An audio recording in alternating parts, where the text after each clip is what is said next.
Hey there, in this video, you're going to learn how do you thrive in a competitive market. So stick around.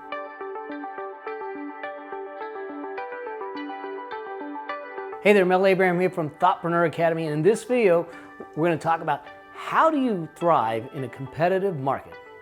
Effectively, how do you build your thought leadership when maybe there's a whole bunch of other people trying to solve the same problem? Now, I look at this is basically a four-step process that I think we need to think about. The first step is to really understand what's the core solution that you have to offer. Who has those problems? What's the solution? And how do you solve it differently? When you get a chance to do that, what happens is that you actually strip away the other people that really aren't the ones that you want to serve. The bottom line is this, I've always said that what I want in my marketplace is I want people at the red light or the green light. I don't want them at the yellow light of indecision. I want them to know they're in, that I am the solution for them or I am not. And if you're not clear on the solution you provide, then your customer won't be clear either. Which leads us to number two, which is, what is your distinction? There's a whole lot of experts out there. There's a whole lot of people out there that call themselves thought leaders or authorities or experts, and they're putting their website up and they're posting on Facebook and YouTube and doing all the things that you would think thought leaders do, but they haven't done the thinking. They haven't done the depth of work that you're doing. They haven't become the true thought leader. Here's the difference. An expert knows stuff. You can know stuff by looking it up on Google. You can know stuff by reading books. The difference between an expert and a thought leader and a true influencer is that the thought leader is known for what they know, and what they know makes a difference. So you might look at yourself and say, ask yourself on a scale of 1 to 5, how well are you known for what you know? When your topic area comes up, is your name at the top? Because if it's not, then we've got some work to do. But true thought leaders are known for what they know. Experts are just subject matter experts. They know stuff. But let's get you known for what you know. That leads us to step number 3. And step number 3 is about positioning. Thought leaders are positioning obsessed. It's not about just marketing. I mean, we can do all kinds of marketing as much as we want. We can do Facebook ads, we can do YouTube ads, we can do pay-per-click, we can do a lot of different things. We can do direct mail. But if it's not furthering your positioning, in other words, it's not getting you known for what you know, then it's not truly what you need in that space. So you want to be positioning obsessed, because when you get that right, let me tell you what happens. And I'm going to give you myself as an example. I started to build my very first expert business back in the 90s, pre-internet. Fact of the matter is that I had to do all kinds of work back then because we didn't have the tools that we do today. But it's been a decade since I've marketed. I have no website. I have no web page. I don't meet with people. I don't do any marketing. It's been that way for a decade, and each and every year we are doing multiple 6 figures in that expert business, in that thought leader business. And it's because of how we positioned ourselves over time, and you can do it too. Which leads to step number 4.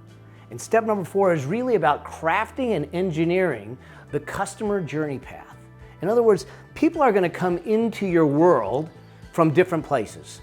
They're going to come into your world, because maybe they opt in to download a checklist, a cheat sheet, or some sort of ebook, or they're going to see you speaking. The question is, what's next? And being really clear about what's the next natural step for your customer and engineering it specifically so you can take them down the lane one step at a time to engineer their path to work with you on a deeper and closer level. That's the key.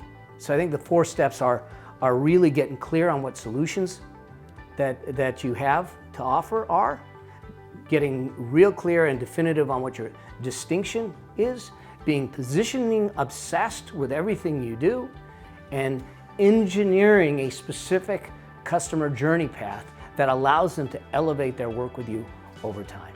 So remember, when you're creating your customer journey path, to make sure that you meet them where they're at. You're going to have leads that are coming in that are absolutely cold. They don't know you, they have no idea who you are, but somehow they came into your sphere, whether it was through some ad, someone gave them a card, someone referred them, but they have no idea who you are. You may have some clients that are warmer. They've heard of you, they've read something of yours, so they know kind of who you are, but they've never invested with you, never spent time with you. Then you may have some that are truly hot leads, that are ready to come in and spend some time with you and work with you.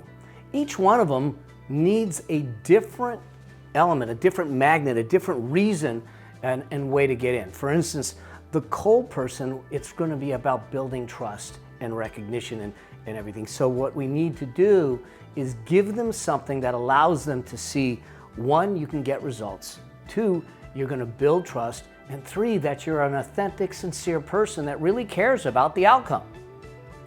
The warm lead, on the other hand, they probably have a lot of that. So now we want to deepen them in the work that you do to allow them to see where they're at and that gap that I've talked about before, to say, here's some additional tools that allow you to get to some result faster.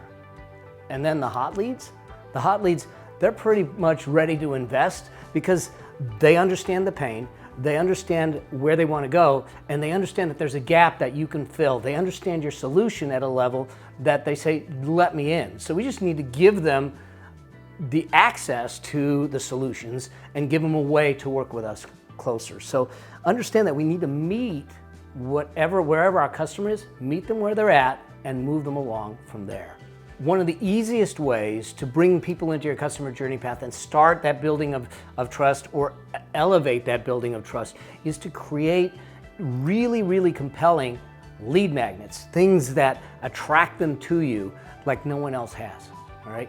And in order to make that easier and to help you out, we've got the Magnet Matrix, which is a download that if you click the link around this video, you'll get a chance to download. It'll walk you through the framework for building a compelling lead magnet, something that's valuable, something that's digestible, and it's something that they can act on, which is going to build credibility, it's going to build trust, it's going to get them results, and now you've got them in the customer journey path to move them along so that you can deepen the relationship with them. So click that, and I'll see you in the next video. To really get clear on what your uniqueness is, that's number 2. Cool. So remember, when you're creating your customer journey path, to